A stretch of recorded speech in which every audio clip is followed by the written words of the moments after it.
50 के ऊपर आ जाएगा और केवल अपने जेब भरने की वजह से किसान और गरीब लोगों को आज प्रताड़ित पीड़ित किया जा रहा है। आज ये केंद्र सरकार की सोच है।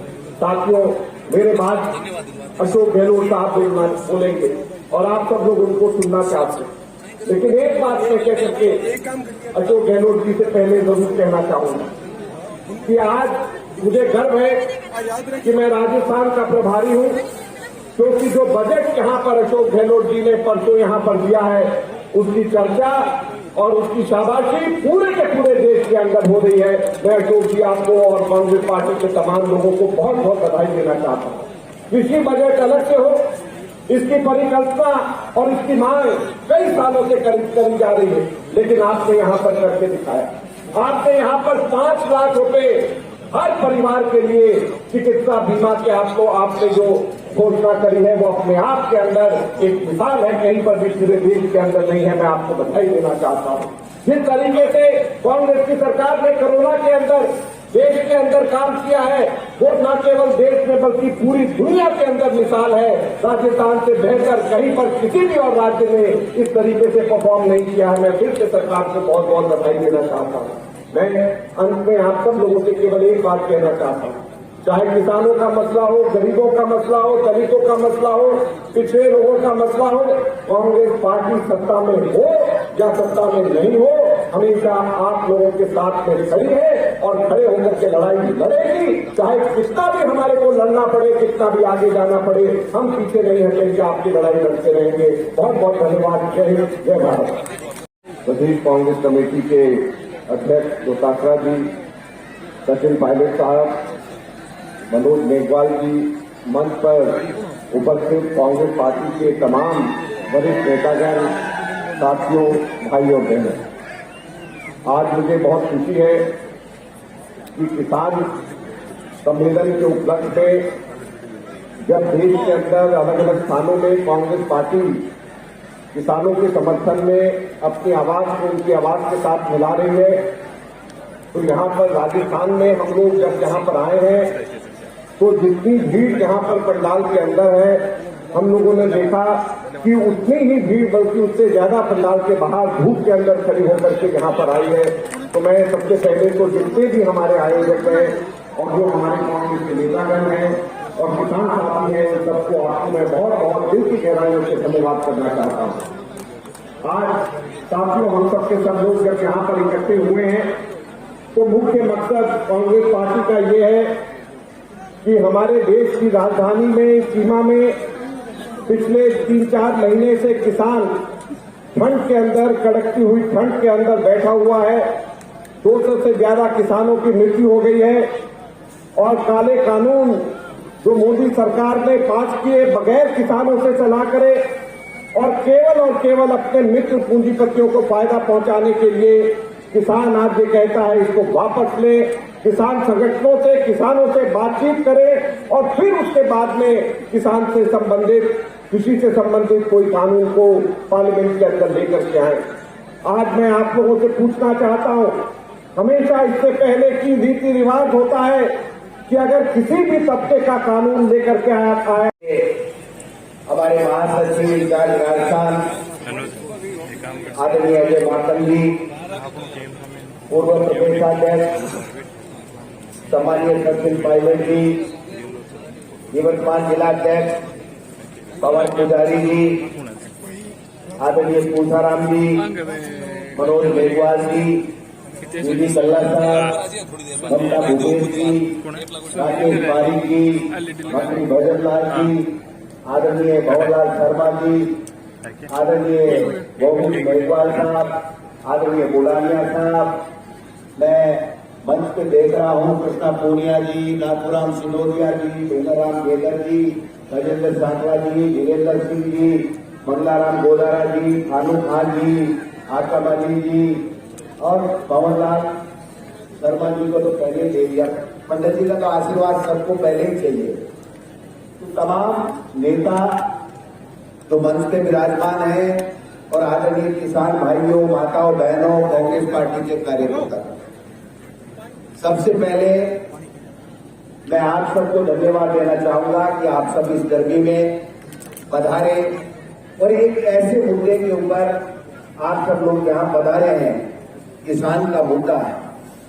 आज किसान तकलीफ में है तो मोदी सरकार, इसने जब शुरुआत में मोदी जी को यहाँ पर एनडीए ने उम्मीदवार बनाया था देश के प्रधानमंत्री बनने के लिए अपनी पार्टी की तरफ से, तो मोदी जी ने किसानों के साथ में एक वादा किया था कि हम किसान की आमदनी को दोगुना करेंगे, किसान की जो लागत आती है उसके ऊपर उस लागत का 50% मुनाफा देंगे।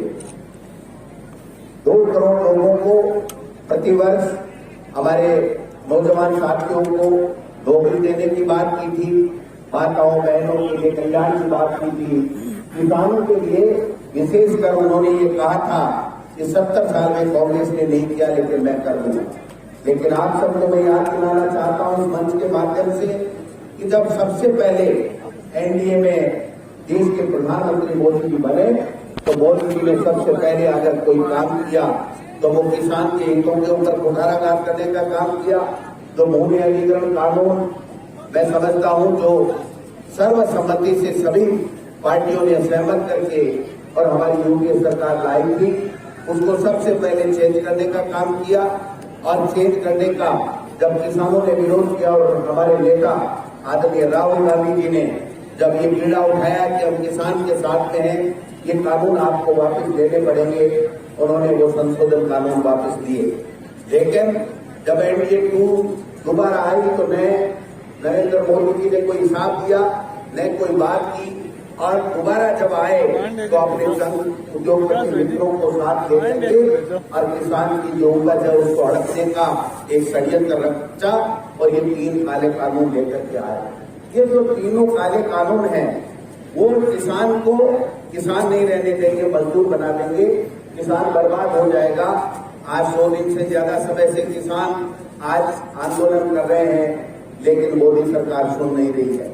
मैं आपसे निवेदन करना चाहता हूं, जब किसी किसान संगठन ने मांग नहीं की इस कानून को लाने की, जब किसी भी लोकसभा में, राज्यसभा में या किसी भी राज्य की विधानसभा में जब ये मांग नहीं उठी कि किसान को ये 3 कानून चाहिए, तो मोदी जी 3 काले कानून इसलिए लेकर के आए।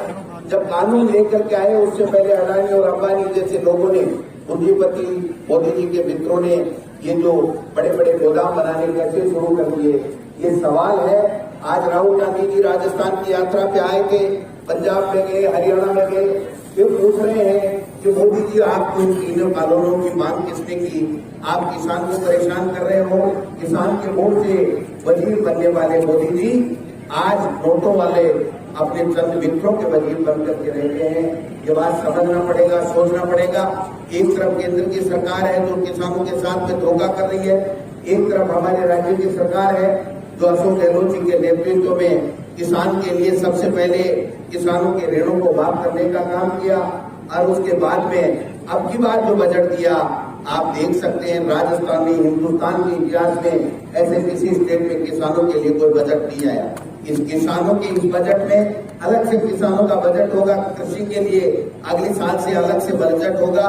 ये प्रावधान, ये घोषणा आज के बजट के माध्यम से मुख्यमंत्री अशोक गहलोत जी ने की है। आपको देखा किसान के फायदे के लिए एक अलग से कंपनी बनाने की बात की है कि जो बिजली की समस्याएं हैं, किसान की जो भी समस्याएं होंगी उनको कंपनी किसान की बात सुन करके उसको समाधान करेगी। 16,000 करोड़ के फसली ऋण इस साल देने के लिए घोषणा हमारे बजट में की गई है। किसान कल्याण कोष की स्थापना की जा चुकी है।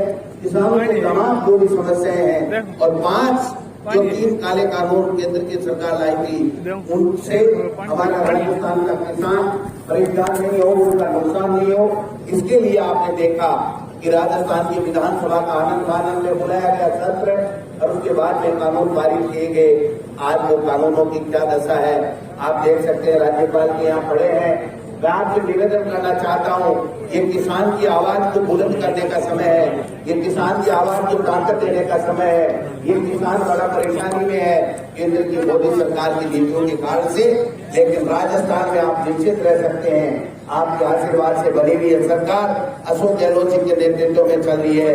यहाँ किसान को परेशान नहीं होने दिया जाएगा। उनका जो फसली ऋण तो माफ कर दिया था, कोऑपरेटिव बैंकों का था, लेकिन नेशनलाइज बैंकों की ऋण माफी के लिए भी अब की बार बजट में मुख्यमंत्री जी ने घोषणा की है। ये वो किसान है जिसके बल पे हम लोग यहाँ आते हैं, जिसके वोट से हम जीत करके आते हैं और उसके बाद में किसान को भूल जाते हैं। मैं समझता हूँ राजस्थान के इतिहास में इतना लंबा, इतना अच्छा बजट, जिसमें बिजली के लिए भी सुविधाएं किसान के लिए दी गई है, किसान के लिए अन्य सुविधाएं भी दी गई हैं, उसके ऋण माफी की भी दोबारा बात की गई है नेशनलाइज बैंकों के लिए। इसका लाभ हम सबको मिलेगा और 3 कानून, जब तक काले कानून वापस नहीं लेंगे, हम हमारे नेता राहुल गांधी जी के नेतृत्व में हम लगे रहेंगे। आपके साथ किसान और कांग्रेस का जोड़ी दामन का साथ है, ये कभी छूटने वाला नहीं है। अगर कांग्रेस है तो वो किसान के कारण से है, इसलिए किसान के कारण से हम लोग सत्ता में आज राजस्थान में है। किसान को भूलने वाले नहीं है, न हमारी सरकार बोल रही है, न संगठन बोल रही है, न हमारे ये नेता बोल रहे हैं। 5 साल आपने देखा होगा कि डूडी साहब और हम सब ने संघर्ष किया। निश्चित रूप से अशोक गहलोत जी की जो पहले की जो सरकार की 8 से 12 की 13 की जो नीतियां थी, उसको लोगों ने समझा और आपकी बात 2 साल से कोरोना काल होते हुए बेहतर प्रबंधन के साथ साथ में किसान की आवाज को बुलंद करने का काम कर रहे हैं, किसान की समस्याओं का समाधान कर रहे हैं। अशोक गहलोत जी ने अभी बजट के अंदर किया है कि हम लोग 1 मई से प्रशासन गाँव में चल चलाएंगे। अक्टूबर में हम लोग किसानों के लिए, शहरों के लिए प्रशासन शहरों के संग चलाएंगे और हम लोग किसान के घर जाकर के उसकी समस्या का समाधान करेंगे। मैं यहाँ पर इस बात को भी नहीं बोल सकता कि हमारे सबके नेता रहे स्वर्गीय मास्टर भवनलाल जी मेघवाल साहब यहाँ आज हमारे बीच में नहीं है। वो किसानों के, दलितों के और सब समाज के नेता थे। मेरा लक्ष्मणगढ़ और सुजानगढ़ एडजॉइनिंग है। मेरे ऊपर मास्टर भवनलाल जी का बहुत बड़ा एहसान है, बहुत बड़ा। हमेशा वो मेरे को अपना छोटा भाई और बेटा मनोज की तरह मान करके चलते थे। आज समय आ गया है, वो हमारे बीच में नहीं है, लेकिन उनके अधूरे सपनों को पूरा करने के लिए हम सबको मेहनत करनी पड़ेगी। चुनाव आने वाले हैं, आपने देखा होगा कि कल चुनाव आयोग ने 4-5 स्टेट्स का जो चुनाव आयोग का कार्यक्रम दिया, लेकिन हमारे यहाँ के 4 उपचुनाव का कार्यक्रम नहीं दिया। ये देश में पहली बार हो रहा है जब चुनाव आयोग के भी निष्पक्षता के ऊपर सवाल उठ रहे हैं। आप समझ सकते हो आज तक ऐसा नहीं हुआ कि 4-5 स्टेट से चुनाव होंगे, लेकिन उपचुनाव की तारीखें घोषित नहीं की। मैं आज सबसे निवेदन करना चाहता हूं कि तारीखें होती रहेंगी, आज से कमर कस लीजिए और आने वाले उपचुनाव में सुजानगढ़ में हमें स्वर्गीय मास्टर भवनलाल जी की सच्ची श्रद्धांजलि देने के लिए कांग्रेस के आपके निशान के ऊपर वोट देकर के उनके अधूरे सपनों को पूरा करना है। मास्टर भवनलाल जी नहीं रहे, लेकिन उन्होंने हमेशा किसान को साथ दिया, दलित की आवाज बुलंद की। मैं समझता हूँ आज समय आ गया है कि हम, हमारी सरकार जो आपके आशीर्वाद से बनी हुई है, आपके कल्याण के लिए काम करेगी और राहुल गांधी जी के नेतृत्व में हम पूरे देश में किसान की आवाज को बुलंद करने का काम करेंगे। लेकिन अब जो आने वाला समय है, किसानों की आवाज को बुलंद करने का समय है। राजस्थान की सरकार में किसानों के कल्याण के लिए काम होंगे और मैं इतना निवेदन करना चाहता हूँ कि लक्ष्मणगढ़ और सुजानगढ़ एडजॉइनिंग है। मैं माननीय मुख्यमंत्री जी से आग्रह करूंगा कि लक्ष्मणगढ़ से ज्यादा सुजानगढ़ को देने की आवश्यकता है। इसलिए मैं पुरजोर अपील करना चाहता हूँ कि सही मायने में मास्टर भवनलाल जी को सच्ची श्रद्धांजलि तभी होगी जब हम विकास के काम में सुजानगढ़ को पूरे 200 विधानसभा क्षेत्र में आगे आने वाले समय में अग्नि रखेंगे। इन्हीं शब्दों के साथ आप भारी तादाद में पधारे, माताएं बहनें भी पधारी, मैं आपका स्वागत करता हूँ, आपको पधारने के लिए धन्यवाद देता हूँ। और प्रदेश कांग्रेस कमेटी AICC के आह्वान के ऊपर जो प्रदेश कांग्रेस कमेटी की तरफ से ये किसान सम्मेलन आयोजित किया गया है, इसको सफल बनाने के लिए आप सभी सम्मानित मंच के ऊपर और आप सब लोगों का बहुत बहुत धन्यवाद।